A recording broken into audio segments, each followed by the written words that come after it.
Welcome to A Modern Music Industry. My name is Josiah, and in this episode, we are going to talk about the key players in the music industry, what they do, and how much they're paid.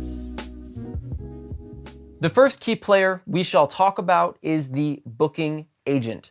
And that's because they are one of the first people that you will hire as a freelance. The manager is very close to the artist, and so the details around management deals can be complicated based on the type of manager that you have, but booking agents are pretty straightforward.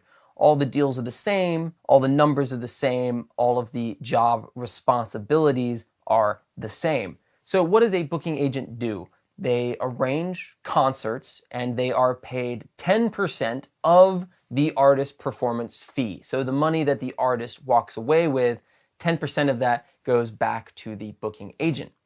Booking agents are typically exclusive. They route tours and negotiate contracts with the promoter or the talent buyer on behalf of the artist. The tour manager will send the money, the commission, to the agent, and the booking agent will only collect money for shows that they have booked. So if a booking agent has booked 5 shows on a tour and then the band books another 5, the booking agent is only getting commission on the 5 shows that they were responsible for. I should say that if a booking agent books you a show in the future and then you terminate your relationship with the booking agent, they do still get paid for that show that they booked. The next key player we're going to talk about is the promoter or the talent buyer. These are terms that are synonymous. They're different, but for the purpose of what they do and how they get paid, promoter and talent buyer are often the same people. The promoter or the talent buyer buys the talent. They take all of the risk by hiring the artist to play at the venue. The promoter or talent buyer deals directly with the booking agent and in negotiating how much the artist is paid. The promoter and talent buyer is paid a negotiated percentage of the show's net profit, which means that if the show is not profitable, if the artist doesn't sell any tickets, then the promoter loses money. The promoter and talent buyer works for the venue. So if you're playing a bar and you have a guarantee of $300 and you don't sell any tickets and the bar doesn't make any money, well, it's not the bar that's losing money, it's the promoter/talent buyer that's losing the money. Usually, this is a separate entity connected to a separate bank account. Sometimes it's the same person. The bar owner will also be the talent buyer, but for established clubs and venues, theaters, certainly anything bigger than a theater, promoters are their own corporate entities with their own bank account, their own revenue streams, which makes them a lot more able to take the risk. The largest promoter in the US is Live Nation. And I know you think, oh, Live Nation, I thought that they do concerts, that they build arenas. It's like, well, no, they promote shows at those arenas. So it's not Verizon Wireless Amphitheater taking the risk, it's Live Nation taking the risk and putting up the money up front to throw the concert. Let's actually go a little bit more into depth about that specific scenario. Let's say that Taylor Swift wants to play Verizon Wireless Amphitheater. Live Nation, upon confirming the show with Taylor Swift's booking agent, will negotiate the performance fee. Now Live Nation has to go ahead and pay Taylor Swift her fee. All of the expenses have to be paid up front so that the show will happen. The venue has to be paid its share. The people that are employed, such as the parking lot attendants and the bartenders, they got to get paid no matter how many tickets are sold. The artist has to get paid. The artist's crew has to get paid. The artist manager has to get paid. Everybody has to get paid when the show is confirmed, and so the promoter will front all of those costs, and by doing so, takes all of the risk. The catch is that the promoter also gets a huge opportunity on the back end if the show does really well. I'm not going to go into specifics of amphitheater deals because if you are negotiating those types of deals, well, you're not really probably getting much out of this course.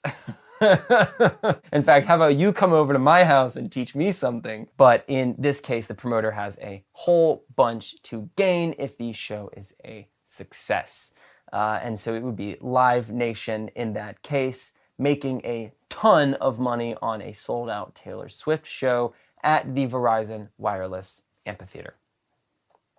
Let's talk about the manager next. The manager is the leader of the band's business activity. They make all of the decisions in all aspects of the band's career. A manager builds bridges and puts out fires. Typically, management is exclusive, and there's, for the sake of this, two types of manager deals.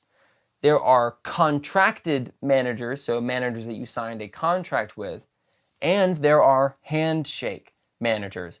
Managers that you have known for so long and are even sometimes in the band that the only contractual obligation you have to them is via a handshake. These are obviously more difficult to address in crises later in an artist's career because there aren't pre-written guidelines for how the manager will continue to get paid for work that they've done after the manager stops representing the artist. The handshake manager is very common in Nashville and in situations where the manager is an old friend or family member of the performing artist.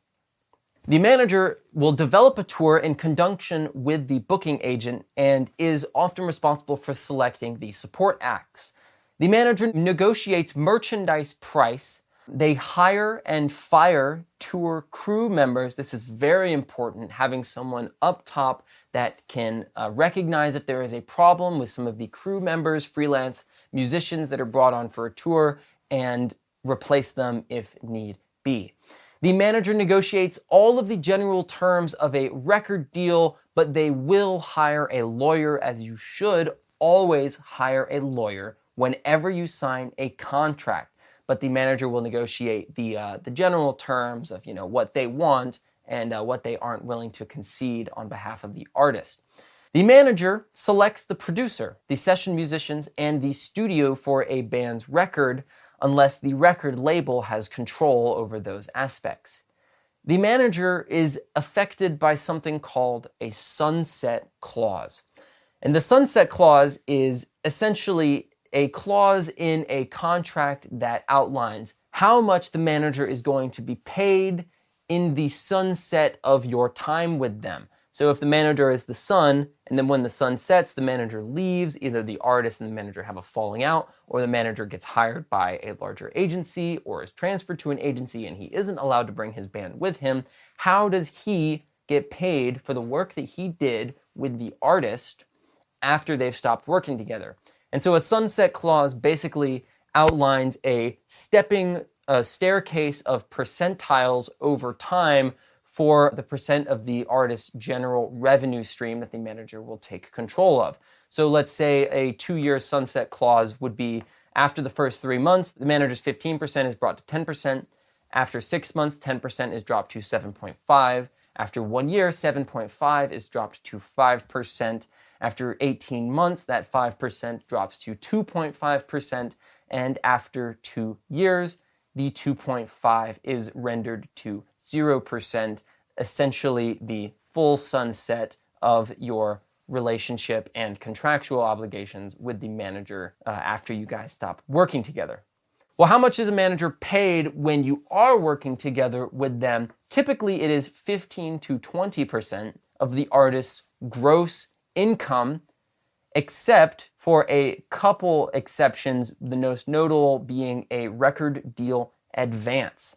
We're going to talk a lot more about record deal terminology, such as the advance and navigating a record deal in a later lesson, but the only thing you need to know is that a manager should not take a percentage of an advance, which is technically a line of credit from the record label. We'll get into that later. Let's talk about the business manager. This is an overlooked position, but it's very important. Your business manager handles all of the money. They will pay your taxes. They will build your tour budget. They are responsible for accounting all income and expenses. The business manager will issue paychecks for crew and band members, and they will double and even triple check the numbers.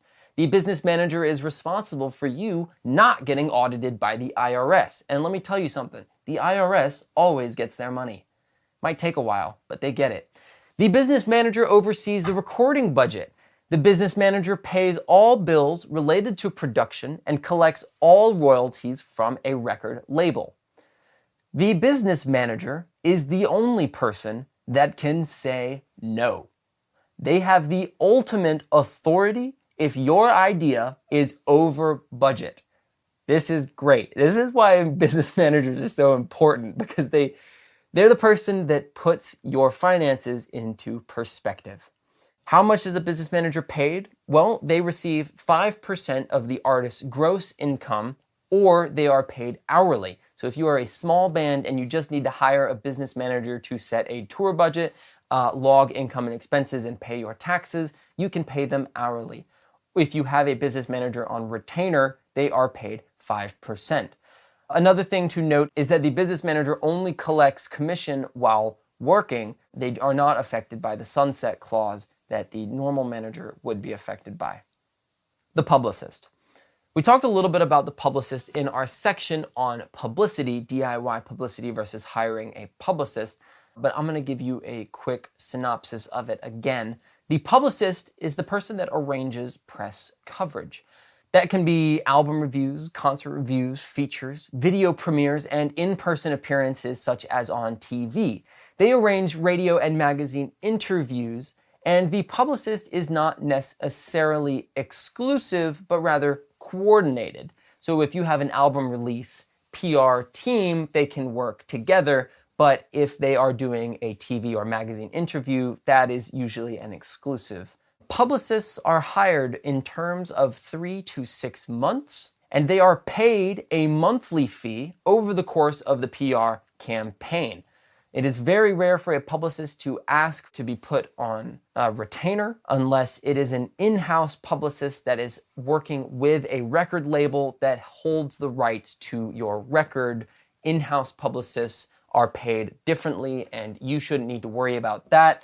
That will be your record label's business manager and accountants who will handle all of their checks. Let's talk about the attorney next. The attorney is super important. It's something that bands don't think that they need until they realize they just got screwed in a record deal. The attorney reviews and negotiates all contracts. They assist the booking agents on performance contracts, and they assist the manager on recording contracts. They can also assist the band on manager contracts. So the attorney is an important person to have as an unbiased source of information. Too much pull in either direction, well, they wouldn't be much of an attorney if they have hidden interests with one or more parties. It's actually illegal, and attorneys in the past have gotten into a lot of trouble for falsely representing one client. I recommend hiring your own attorney. If a record label wants to provide you with an attorney that they work with often, chances are the attorney's allegiances are going to align with the person that brings them more business. That would be the record label, not you. The attorney are usually paid an hourly or a flat fee. However, in certain parts of the United States, they are paid 5% of the artist's gross income as a retainer. On the day of the show, there are additional key players that you will need to know about. The first one is the front of house engineer. The front of house engineer mixes the audio for the audience.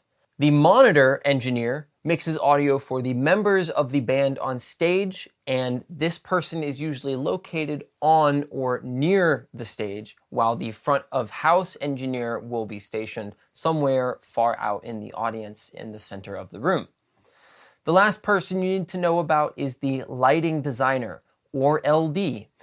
They work to create the lighting, atmosphere, art installation, and visual effects of a show. The LD operates a light board during the show, usually next to the front of house engineer, and that light board can be controlled either by hand or by software. That wraps up today's episode. My name is Josiah. You are awesome, and I appreciate you.